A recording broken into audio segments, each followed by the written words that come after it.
I edited my first video in September of 2018. What's up guys, it's Joe Travel Vlogs. It wasn't very good and I've learned a lot of things from then. So today I'm going to be telling you how to become a better freelancer much quicker than I did. It won't take you 3 years of trial and error because hopefully I'm going to tell you the errors that you need to avoid before you make them.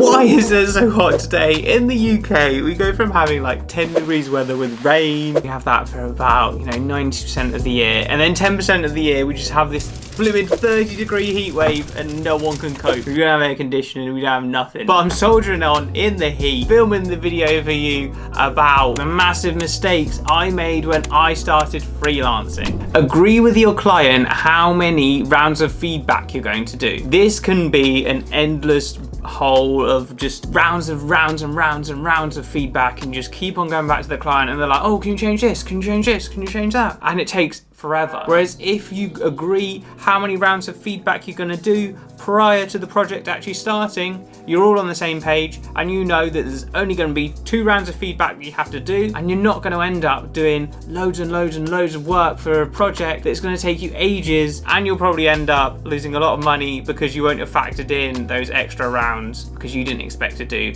8 rounds of feedback, because that's just ridiculous. Number 2, going on from that, I would always charge by the hour instead of charging project by project. Some projects can be faster than expected. Some projects can be a lot longer. The client might not have told you things that were going to happen. You might have a delay on filming. You might get footage late. You might even have more rounds of feedback, like I said before in the first point. So if you're charging by hour, you can charge the client for all of this work that you're actually doing. You can just send an invoice to the client at the end of the project and say, I worked many hours and I want much money. It works a lot better this way. So if you can, make sure you're always charging by the hour. Make sure you're learning the basics first. Now, I'm a self-taught video editor. I didn't study at school. I didn't study at A-levels. I didn't study at university. I didn't even go to university. And I taught myself video editing just through YouTube tutorials, and I just carried on learning.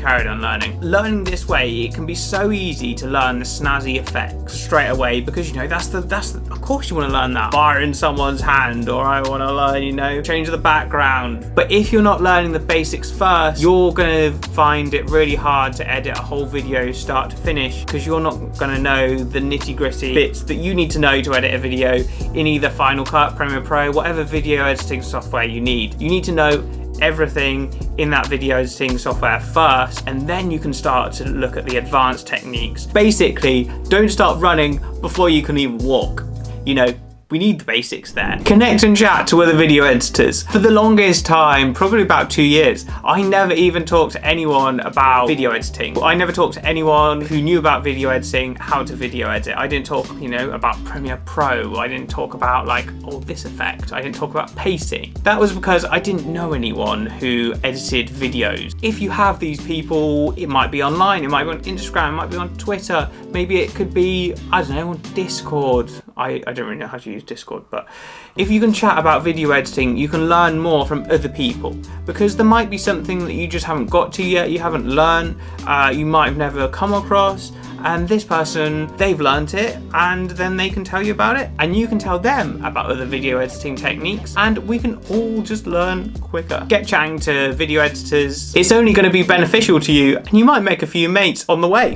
When you're video editing, make sure you are just editing. It can be so tempting if you've got a 2-screen setup to edit on one screen and then, a little video, a little podcast, whatever you want on the left-hand side, because it's just easier, isn't it? And you can watch and work at the same time. But trust me, this does not work. You're going to end up, doing your video editing a lot slower, and you're not really going to watch the video or the live stream or listen to the podcast, fully either. So you're doing both jobs kind of half-heartedly.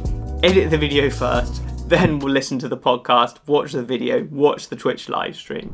Going back to feedback, because that's a big thing about editing for a client that's different to editing for your own videos. Make sure every time you're getting a round of feedback, you create a new version. In your video editing software, duplicate your sequence and name the first one sequence, and then your new sequence, name it V2, and then you have a new sequence to edit, and then you can just do all the amends, do all the changes, do all the comments in that sequence, and then you have an old one just in case you need to go back to it, just in case the client's like, oh, I don't really like that effect that you've added on there, and they want to go back to the original, you've still got that. Remember to ask for referrals or testimonials for people who you work with regularly or who are really pleased with the job that you've done for them. Because having a portfolio is great and that shows your work and shows how good you are as a video editor. But people who want to work with you also want to know what you're like as a person. From just seeing that amazing video on your portfolio, they don't know how long it took you to edit that, they don't know whether you're a nice person to work with, they don't know whether you're prompt, whether you're organised, whether you're reliable. And testimonials and referrals can be really good things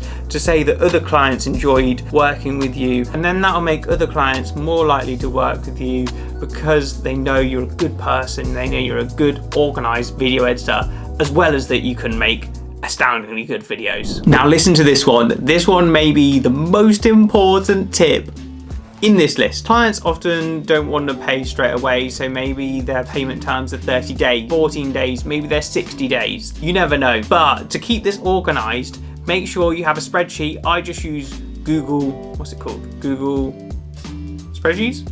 It's basically Microsoft Excel for Google Drive. And I just have a Google spreadsheet, and then you just put in the name of your client, how much they owe, when they owe it by, what date you sent the invoice, so that everything is organized and you know when people need to be paying and when you can start chasing them to get your money, because that's the most important thing. I know we all like video editing, we like to be creative, it's enjoyable, but we need to get paid as well, you know, else we can't pay the bills. So make sure you have an organized spreadsheet of when people need to pay by and who owes you money, because otherwise clients could be like, oh, do we owe you that invoice? Did you ever send that invoice? And if you're sure and your spreadsheet is clear, organized, you can be like, yes, I know, I sent this spreadsheet on this day and you owe this much money. Because if you're not sure about that, you might be like, oh, did I pay them? Did I not? And then they get away with a free video or something like that.